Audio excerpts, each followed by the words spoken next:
Today we're out on a large residential job, trying to do our best for the clients here to turn it into a nice little peaceful oasis for them. I try and focus on helping Indigenous people to give them an opportunity from the opportunity that I've been handed. We're just a small business at the moment, but with these new and exciting projects in the region, to be able to tap into them, I see an opportunity to grow here. So we went to one of these workshops to find out a bit more about it with the Inland Rail. They explained to us some of the opportunities that could be there. At first I was a bit hesitant, but I'm so glad I did go because it opened my eyes big time. There's good open communication. They're sort of helping us to see how we can apply for these larger projects, and ordinarily I wouldn't have probably done that because we're only small.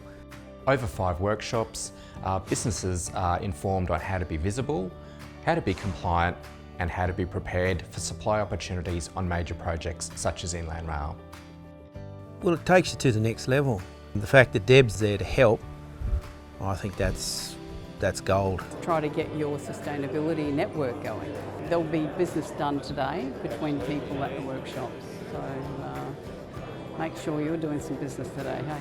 Well, I feel it's given us plenty of time to prepare and put these things into place to get ready for when it hits. By the time these workshops are completed, Brad's going to have some really good knowledge to be able to transfer those skills onto future jobs.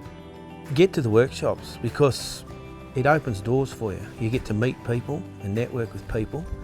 The opportunity's there and we just want to tap into it for ourselves and again for our communities.